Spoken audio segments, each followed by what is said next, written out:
What's up guys, welcome back to another video. It's your boy Ed here. Just like this series I told you guys I was going to start, even though I haven't dropped a single video about it yet, but this is going to be the first one. What do you think?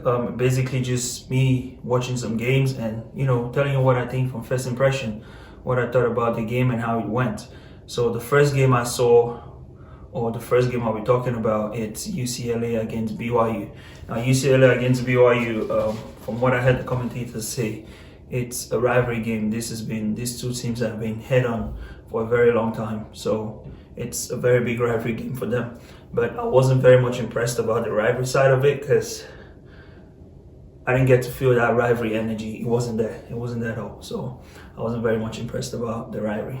But it was a good game. BYU swept UCLA 3-0, and I wasn't very much, impressed about what I saw from both teams, but especially from UCLA, given I think from what the commentators said or from what I heard, because I haven't been watching college volleyball for a long time. This is actually the first time I'm really digging into college volleyball. But UCLA was, really out of playing style. They weren't really much into that game or something, I don't know. So it was a really bad sweep for them. But it was a good game overall. I could say BYU came in and they kept on grinding from start to finish. Now for the first set, what I have to say for the first set, it's I didn't quite understand what was going on, because BYU had, they were setting the rhythm from the start, and then UCLA kept on following pretty much the whole time, and then UCLA will catch up 2 points, and then BYU keeps on taking back the lead, and then UCLA catches up again. And then it gets to about 17, 19, and UCLA keeps catching up even more. And then somehow BYU gets all the first three set points, or I think they had all set points for the whole of that set. But this set ends up going to 31-29 or something. That was where the set ended, which I really did not see much of what was going on, or what happened down there, but UCLA ended up losing that set at 31-29. And normally in volleyball, if you find a set dragging up to a 31-29, it means it was a really good game, both teams were at it. But to me, it wasn't that kind of a very heated game, because it was UCLA taking 2 points ahead of BYU and just catching up 2 straight points. When you get to 17-17 in volleyball, it's very serious at that point. It's no longer trying things. It's I get the set, I get a point, you get a point, I get a point, you get a point. But UCLA is able to get 2 points straight on BYU before getting into the 20s, and then BYU ends up sweeping that set. Now to the second set, which is still very strange to me, after losing at 30-29 with that much, not very much of an interval before that, the 20 points, UCLA ends up losing at 25, I think 12 or 13 or something like that, but it was below 15, which means they didn't really perform that well in the second set. And there are a few things which came in place from my perspective. Is a lot of the players started losing. I think the setter's reading wasn't that good anymore, and players couldn't get a really good swing or a very good appreciation of the ball, which brings me to the point, which is, as a setter, I think the UCLA setter, from my judgment, doesn't have a very good composure. And by composure, I mean, as a setter, you have to be able to be composed enough to set more than making hitting your priority. He's a very good setter. I'm not gonna say he's a very good setter. A setter who has the ability to actually spike with a lefty, and being a lefty setter, you have that ability to spike.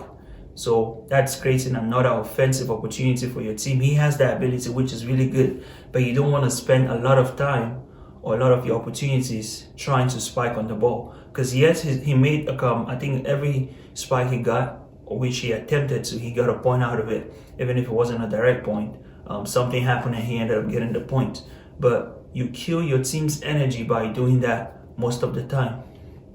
Some of your players might feel it, some of them might not, but you're killing your team's energy by putting yourself in the position of taking that role of a spiker instead of a setter. Now, once in a while, it's good. But in 25 points, you don't want to be going for 2 and 3 trials. Out of 25 points, you don't want to keep going for 2 or 3. Maybe once in a while you can drop it in just to keep your opponents alert about, that you're there and keep them on their toes, but you don't want to keep doing that. Because what happens is a couple times when his players couldn't make the points and he was front row, he ended up trying to, get that point for them, which is good, but you want to keep trusting your players and letting them know you trust them and keep setting them. Because once you start doing that, you're switching your energy from being a setter to a spiker.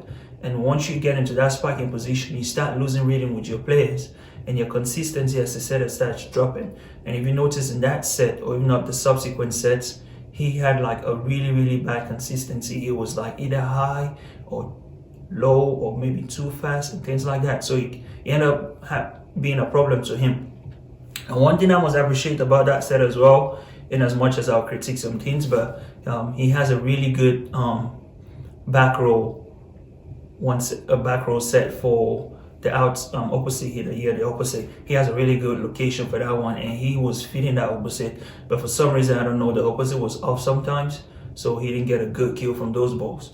But at the same time, I would tell you, BYU was way better than UCLA. BYU came in with a really solid team. They've always had a solid team from like some of the games I've watched for them. They have a really solid team.